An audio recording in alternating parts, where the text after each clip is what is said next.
ಬೇಕೇ ಬೇಕು, ಬೇಕೇ ಬೇಕು. ಬರೋ ಭಾರತ್ ಮಾತಾ ಕಿ, ಬರೋ ಭಾರತ್ ಮಾತಾ ಕಿ. ಎಲ್ಲಿ ಗಂಟ ಹೋರಾಟ, ಯಾತಕ್ಕಾಗಿ ಹೋರಾಟ. ಕರ್ನಾಟಕ ಅಂಗವಿಕಲರ ರಾಜ್ಯ ಒಕ್ಕೂಟದ ಪರವಾಗಿ ನಾವು ಫ್ರೀಡಂ ಪಾರ್ಕಲ್ಲಿ ಒಂದು ಧರಣಿ ಹಾಗೂ ಪ್ರತಿಭಟನೆಯನ್ನು ಹಮ್ಮಿಕೊಂಡಿದ್ದೀವಿ.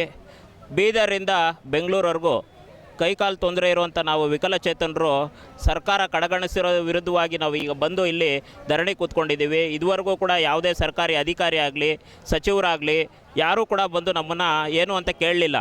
ಇದು ಬಂದು ಇವತ್ತಿನ ಅಂಗವಿಕಲರ ಪರಿಸ್ಥಿತಿ. ಮುಖ್ಯವಾಗಿ ನಮ್ಮ 2011ರ ಸೆನ್ಸಸ್ ಪ್ರಕಾರ 13 ಲಕ್ಷ ಜನ ಅಂಗವಿಕಲರಿದ್ದಾರೆ. ಇವತ್ತಿಗೆ ನೀವು ಕ್ಯಾಲ್ಕುಲೇಟ್ ಮಾಡಿದ್ರಿ ಅಂದರೆ 25 ಲಕ್ಷ ಜನ ಅಂಗವಿಕಲರಿದ್ದಾರೆ. ಇಷ್ಟು ದೊಡ್ಡ ಸಂಖ್ಯೆ ಇರೋವಂಥ ಒಂದು ವಿಕಲಚೇತನರಿಗೆ ಸರಿಯಾದ ರೀತಿಯಲ್ಲಿ ಬಜೆಟ್ನ ಅಲೋಕೇಶನ್ ಮಾಡ್ತಾಯಿಲ್ಲ.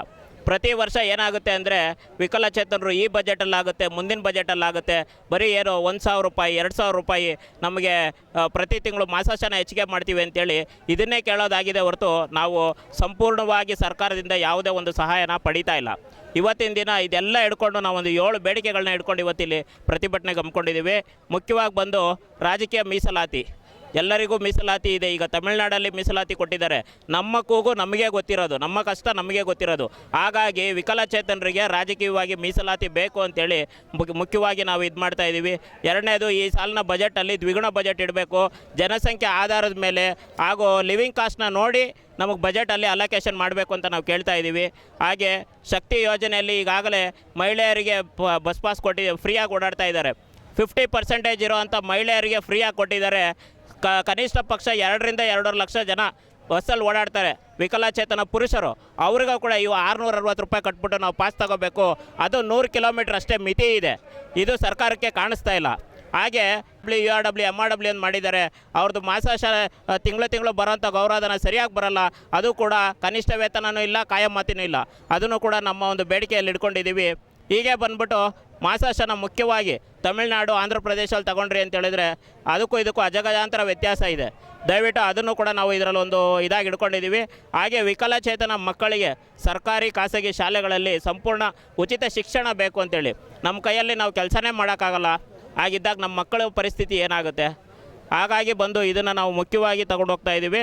ಅದ್ರ ಜೊತೆಗೆ ಬೆಳವಣಿಗೆಯಲ್ಲಿ ಕುಂಠಿತ ಇರುವಂಥ ಮಕ್ಕಳು, ಇವತ್ತು ನಾವು ಕೈಕಾಲು ತೊಂದರೆ ಇದೆ, ನಾವು ನಡೀತೀವಿ, ಏನೋ ಒಂದು ಜೀವನ ಮಾಡ್ಕೊತೀವಿ. ಆದರೆ ಮಲಗದಲ್ಲೇ ಮಲಗಿರೋಂಥ ಮಕ್ಕಳ ಪರಿಸ್ಥಿತಿ ತುಂಬ ಕಷ್ಟವಾಗಿದೆ. ಅವ್ರ ತಂದೆ ತಾಯಿ ಎಲ್ಲೂ ಕೆಲಸಕ್ಕೆ ಹೋಗೋಕ್ಕಾಗಲ್ಲ, ಆ ಮಗುಗೆ ಸರಿಯಾದ ಟ್ರೀಟ್ಮೆಂಟ್ ಕೊಡ್ಸೋಕ್ಕಾಗಲ್ಲ. ಇವತ್ತು ಸರ್ಕಾರದಲ್ಲಿ ವಿಶೇಷವಾಗಿ ಆರೋಗ್ಯ ಇಲಾಖೆಗಳಲ್ಲಿ ವಿಭಿನ್ನವಾದ ಒಂದು ಸ್ಕೀಮ್ಸ್ಗಳನ್ನ ಬಿಡ್ತಾರೆ. ಆ ಒಂದೊಂದು ಪ್ರಾಥಮಿಕ ಆರೋಗ್ಯ ಕೇಂದ್ರದಲ್ಲೂ ಕೂಡ ಶೀಘ್ರ ಪತ್ತೆ ಹಚ್ಚುವಿಕೆ ಕೇಂದ್ರಗಳನ್ನ ಶುರು ಮಾಡಬೇಕು. ಅಲ್ಲಿರುವಂಥ ವಿಕಲಚೇತನ ಮಕ್ಕಳಿಗೆ ಅಲ್ಲೇ ಪುನಶ್ಚೇತನ ಕೊಡಿಸ್ಬೇಕು ಅನ್ನೋದು ನಮ್ಮ ಮುಖ್ಯವಾದ ಬೇಡಿಕೆ ಇದೆ. ಹೀಗೆ ಬಂದ್ಬಿಟ್ಟು ನಾವು ಪ್ರತಿ ವರ್ಷ ಬೇಡಿಕೆಗಳನ್ನ ನಮ್ಮ ರಾಜ್ಯ ಸರ್ಕಾರಕ್ಕೆ ಇಡ್ತಾನೇ ಇದ್ದೀವಿ. ಆದರೆ ಎಲ್ಲದರಲ್ಲೂ ಕನಿಷ್ಠ ಒಂದೇ ಒಂದು ಪರ್ಸೆಂಟೇಜು ಕೂಡ ಅದನ್ನು ತಗೊತಾ ಇಲ್ಲ. ಸದನದಲ್ಲಿ ಬೇರೆ ವಿಚಾರಗಳನ್ನ ಹಿಡ್ಕೊಂಡು ಜಗಳ ಆಡೋಕ್ಕೆ ನಮ್ಮ ರಾಜಕಾರಣಿಗಳಿಗೆ ಸಮಯ ಇರುತ್ತೆ. ಆದರೆ ಅಂಗವಿಕಲರದು ಅಂತ ಬಂದಾಗ 1 ನಿಮಿಷ ಸಮಯ ಕೂಡ ಕೊಡಲ್ಲ ಅಂಗವಿಕಲರ ಬಗ್ಗೆ ಚರ್ಚೆ ಮಾಡೋದಕ್ಕೆ.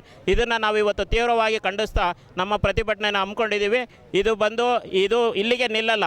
ಇದೇನಾದರೂ ಹೀಗೆ ಕಡೆಗಣಿಸ್ತಾ ಹೋದರೆ ಮುಂದೊಂದು ದಿನ ಉಗ್ರ ಹೋರಾಟವಾಗಿ ನಾವೆಲ್ಲ ಕೂಡ ಇಲ್ಲೇ ಬಂದು ಅನಿರ್ದಿಷ್ಟಾವಧಿ ಕೂತ್ಕೋಬೇಕಾಗುತ್ತೆ ಅನ್ನೋದನ್ನ ಈ ಒಂದು ಸಂದರ್ಭದಲ್ಲಿ ಹೇಳೋಕ್ಕೆ ಇಷ್ಟಪಡ್ತೀನಿ.